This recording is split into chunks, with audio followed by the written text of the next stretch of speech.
Hi, thanks for peeking in. Charlie the dad here. Charlie the dog is around here somewhere. Oh, here he comes. Are you coming? No? Okay. So, it's been a while since I've seen you. I've had a birthday in there. Yay, happy birthday. Yeah. Lots of things have happened in the last while. So, I'm going to try and cover it as best I can with, I have water tonight because it's so warm on me. It's so very warm one tonight. So, first of all, my people down east, my faves, Naughty Nana DUZ, Charlie Angus, and some others, the O Show, please stay safe from the fires. I know that it's affecting you. They affected us last year, and it was devastating, and I hope that everybody's safe and fine and not plagued with respiratory problems. I know how it is. We had it.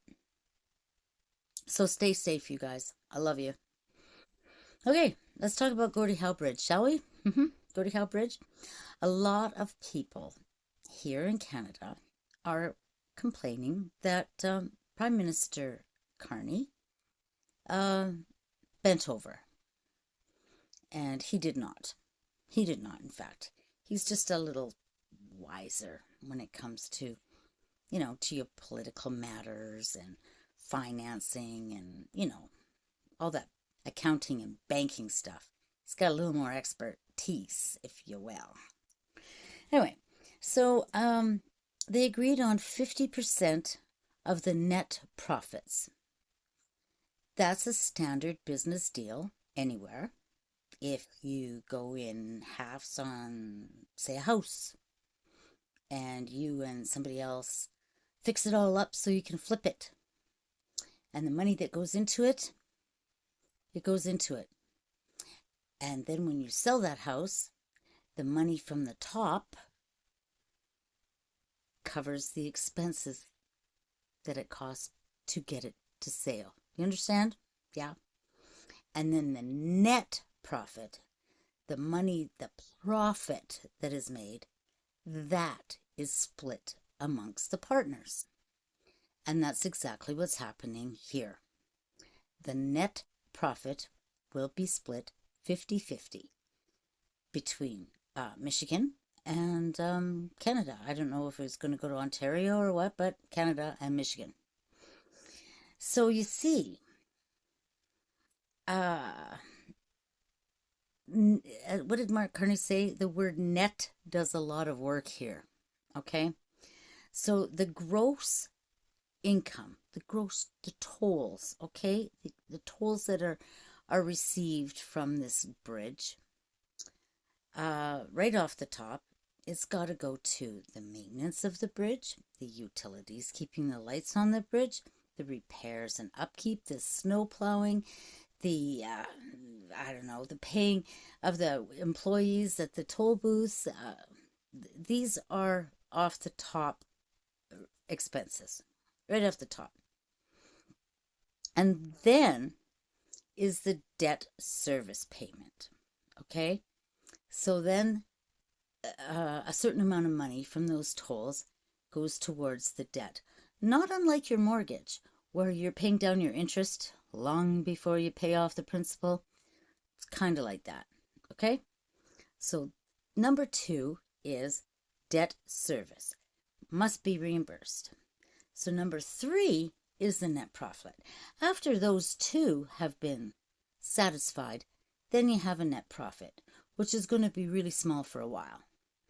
And that is what is split 50-50.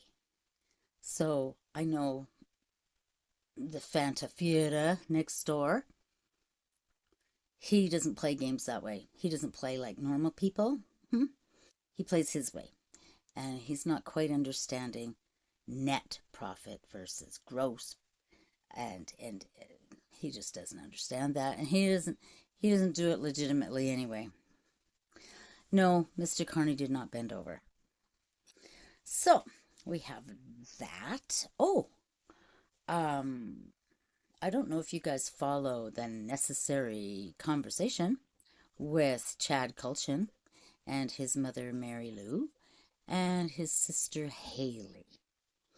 Sometimes his dad, but his dad's been sick, so he hasn't been participating. Yesterday, MaryLou, a staunch MAGA lady,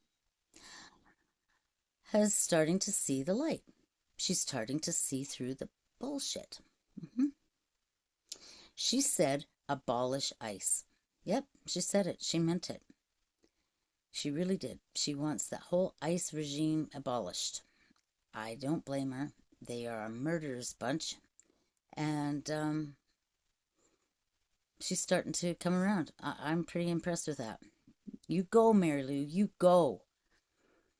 But she said he's still her president. But she's on her way. We have hope for her. We do. Come on, MaryLou. Come on over. Yeah. All right, so that's a cool thing. What else have we got? Oh, yes, Jeffrey Rath. Lisa B. 0923, she calls him the Black Hat Guy. My own mother has called him Boss Hog today. And I laughed pretty hard at that. I know that she just heard it on Facebook, but it was my mother who said that. Something about Boss Hog maybe is losing a little lard these days. Oh, mama.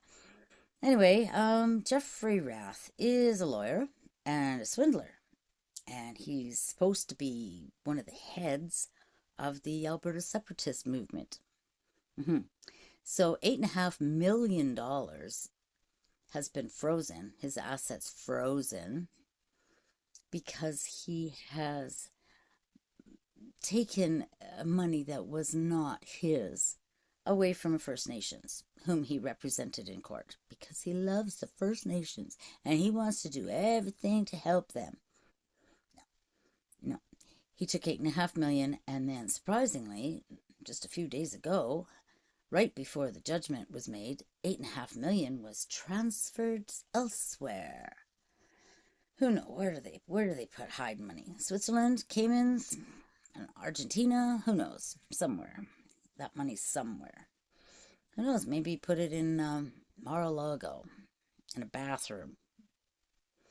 Anyway, he is a swindler, and he is disgraced, like the other guys, like Dennis Modry. Oh, God, Dennis Modry. We know what he did. He swindled his own family for $1.5 million. He's supposed to pay it back, hasn't done it. Thinks he's a leader of a separatist group that's going to be a new country. Jeffrey Rath and Dennis Modry are going to be leaders of a new country. Swindlers is what they are. I'm thinking that the separatist movement is dwindling out because all of their leaders are criminals and or swindlers or both. They're just not good people. Unscrupulous people. And of course, Danielle Smith is right in there as well. Good old Danielle. She's playing both sides of the deck now. I don't know. She dealing from both sides of the deck. I don't know. She'll get hers too. All the UCP guys will. Oh, yeah. Bye-bye Global Entertainment. Bye-bye Global News. Bye-bye. It's all gone. I remember when they started, back in 1970, whatever, way back in the 1900s. And they came on with a movie, It's a Mad, Mad, Mad, Mad World. And that's how it started. And now it's ending because the corporation is not doing well, receiverships, and greedy, and controlling, and probably under American control. Who knows? I don't know. Bye-bye Global. They're not going to be producing it here anymore. You know, we used to do SCTV right here in town. Yep, John Candy, Joe Flaherty, Eugene Levy, Andrea Martin, all those guys. They were here. They did it. Bob and Doug McKenzie. Yeah. those guys. They were here doing all their skits, and it was funny, funny, funny, good stuff. I had a chance to meet them, and they're wonderful. They were. Wouldn't remember me if their lives depended on it, but I definitely remember them. So I got all these jobs getting laid off at Global. Mm, all going to Toronto now. So they're going to produce local news in Toronto, which won't have won't have the same impact, let's say. So won't be watching them anymore. Bye bye Global. Bye bye Corus. And whoever owns you, Shaw or Rogers or whatever, whoever owns you, adios. Have a good life. See ya. Okay, now we come to Mr. Adam Schiff. Yep, yep. The Democratic guy in the States. Good old Adam Schiff. He, surprisingly, wrote a letter to Quebec Premier Christine Frechette. And in it, he said the restriction of American wines had damaging consequences for the consumers, businesses, and producers who have no influence over our national policies. No, they probably don't. No. Same with the Kentucky bourbon guys. Nope.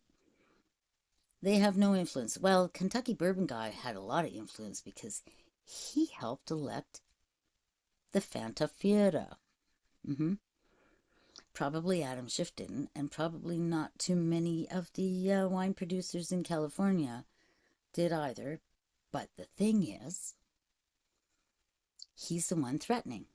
Yep, he's the one threatening all of Canada and all of Greenland and Cuba, and did whatever he did in Venezuela and blowing boats out of the water and having a war just because he has some files that he doesn't want to release, so he had a war to distract everyone.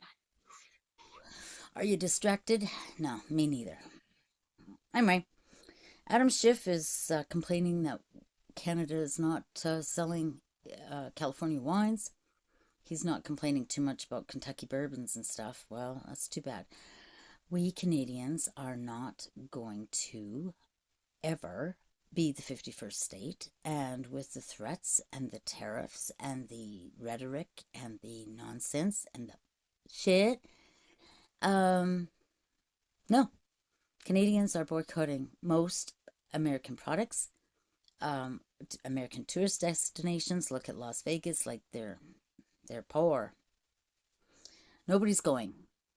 Even the World Cup is quite a bust, isn't it? Yeah, it's quite a bust. Oh well, that's what you get when you get two guys together who are swindlers and cheaters. That's what you get. So, Mr. Schiff, as Rob Canoe said, no Kuzma, no Boozma, and release the Epstein files. That's what he said. And I agree. And if you want California wines to be sold once again in Canada, I don't know how well they do because Canadians have found other wines. We've found BC wines and Niagara wines and New Zealand wines and Australian wines and South American wines. South American, yeah, the Malbecs and the South African wines. And there's just so many. There's German wines and Italian wines and French wines. Yeah, we've been enjoying quite a variety. We're not missing it. So, Mr. Schiff, here's what you got to do. You got to step up your democratic game, get a little more aggressive with your job, with the opposition. Like, Jesus, what are you people doing? UFC fights on the front lawn, and the reflecting pool has been driven over by a motorcade, but oh no, it was vandalism. Well, there's your vandals. Anyway, step up your game, Mr. Schiff, and all the Democrats down there, and then maybe we'll get somewhere. Don't expect it. Well, the Fanta Furher is in office. And even then, you got 77 million right behind him. Step up your game. Get yourself sorted. And don't blame us. Because nobody cares. Really. We're working our own game up here. We're diversifying. We're buying submarines and we're buying airplanes and we got tech things going on and roads being built and ports being built and pipelines being built. So many jobs, so many jobs, unlike you guys.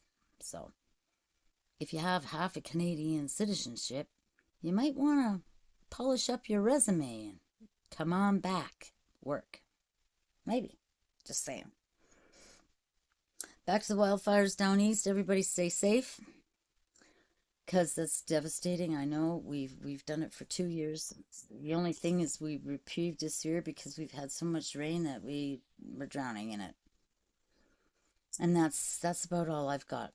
It's run on a little bit tonight, and I love you. And I'm sorry, I really want to do this all the time because it's fun. I enjoy it. I enjoy engaging with you. And I enjoy the emails, even the hater emails, too. I do.